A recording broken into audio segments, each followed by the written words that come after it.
So it's a big day in the business world, really. The International Monetary Fund been giving its latest forecast for world growth. Matthew's here. Yes. Now, overall, the news from the IMF has not been very encouraging. They've been giving this news from Japan overnight, where they've been having a meeting. And the IMF says that economies around the world will grow at a slower pace than expected. A bleaker global economic outlook. IMF forecasts made in July have been downgraded. The world economy had been expected to grow 3.9% next year. The estimate now is 3.6%. And a similar downward revision has been seen across the board, with the Eurozone, the weakest link, it's sinking further into recession. And China among the countries slowing down. The IMF says, though, that the world's second largest economy is heading for a soft landing. China's slowdown is largely due to a slowdown in exports. The Chinese government has the resources, if needed, to boost investment or even consumer spending, so we're not worried. Though that's upbeat, the IMF also says China's efforts to boost its economy haven't taken hold as yet. It's warning that a failure in the United States to avert a possible fiscal cliff there could fuel problems, as could a worsening Eurozone debt crisis. The somber message adds to concerns expressed by the World Bank on Monday and the Asian Development Bank last week about the global economy.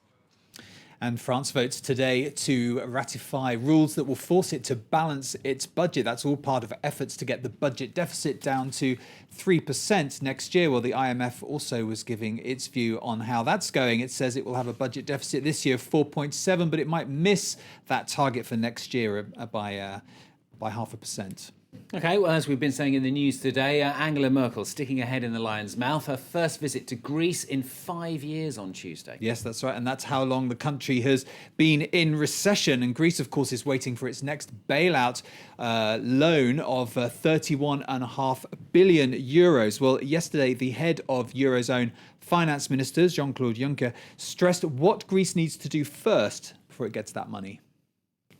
We also stress that before the next disbursement, Greece should clearly and credibly demonstrate its strong commitment to fully implement the programme. The 89 prior actions agreed in March should be implemented by the 18th of October at the latest. Of course, the market's waiting to find out exactly what's going to come out of this meeting. Are they nervous beforehand? Yes, they have been pretty nervous and up and down all week. We can take a look actually at how Europe is opening this morning. And actually, they're opening in a positive way, as we can see there across the board. But it was a different story in Asia, where markets have closed. Now, their shares were mixed. The Nikkei slipping back in the trading session today, but the Shanghai doing better. That's because the People's Bank of China injected some liquidity that was to ease tight money conditions in the banking system. So that helped the Shanghai. Now, yesterday, of course, the European Union formally launched its permanent bailout fund, the European Stability Mechanism. Just can tell you that the ratings agency Moody's has given it a AAA rating. That's good. Slight chink there is that it gave it a negative outlook as well. Well, now let's get some of the day's company news as well. And BP is selling one of its American oil refineries for $2.5 billion. That means the oil giant is close to raising the $38 billion it needs to cover the costs of the 2010 Deepwater Horizon disaster. The Texas City refinery was the scene of an explosion in 2005 that killed 15 people. The Japanese car maker has reported plunging sales in China for September. Toyota reported a 49% drop, while Honda sales were down 40%. Fellow Japanese car maker Honda saw its sales down 40% as well. Companies suffering following a territorial dispute, of course, in the East China Sea. And the Dutch bank ING is selling its UK subsidiary ING Direct to Barclays Bank. ING will take a €320 million loss on the sale.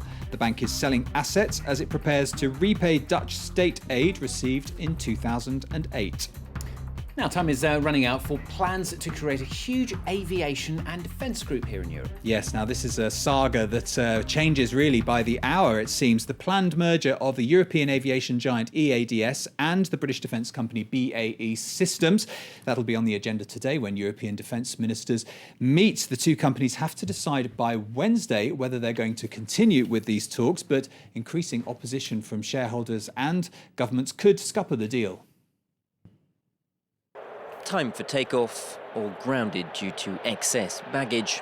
It could become the world's biggest aerospace and defence company, but national politics and investor cold feet are threatening to put the skids on the merger between EADS and BAE Systems. The proposed deal would create a giant €45 billion company. On Monday, though, BAE's biggest private backer said it had significant reservations, especially about the level of state intervention. That comes on the back of similar doubts from the British Defence Ministry. London outlined its red lines on Sunday. Those include putting a cap on state ownership, a move aimed at reining in potential future attempts to gain control. France, for example, currently holds 15% of EADS. That would fall to 9% in the proposed new entity, but Paris is reluctant to make an iron-cast promise not to increase its stake. London's doubts betray national security concerns as well as economic interests. The United States is one of BAE's biggest customers, and it would be a key potential client for the new company. But Washington won't welcome foreign governments having privileged access to its defence sector. Time is running out. Britain says unless significant progress is made by Wednesday, it's ready to shoot the plan down. Well, I can tell you, I said it was changing by the hour, Stuart. I can tell you that Bloomberg is reporting this morning that the French and British governments have reached an agreement that means there could be an extension of that deadline that I talked about for Wednesday. They haven't cited a source for that, but we'll see what happens. Now, if Germany also enters the accord, it will be offered job guarantees, the person said. So we'll be keeping a close eye, of course, on that today and tomorrow as well. Okay, hot off the press, as they used to say in the olden days. Yes, Another story hot off the press. Matthew's got details for us of where expats are the happiest. Yes. We're expats, aren't we, here in Sort France? of, yeah. We're happy. Is Paris on the list? Well, it is on the list, but it's not top of the list, I'm sorry to have to say. But this is an annual survey conducted by HSBC. They go out and they ask expats around the world all about things like quality of life, education, transport, all those usual sorts of things. And they build a list of where people are happiest. And they say that top of the expat locations to be happy is Hong Kong. Okay. Yes, apparently, if that's where you want to go. And following that, it's Australia, Canada are in the list as well. I can tell you that France, sadly, is down at number 20. I don't know what they're missing. There's plenty to love about living. I was going to say, but is there an English language news channel in Hong Kong that we could go and work for? Exactly. There's the full list. You can see it there.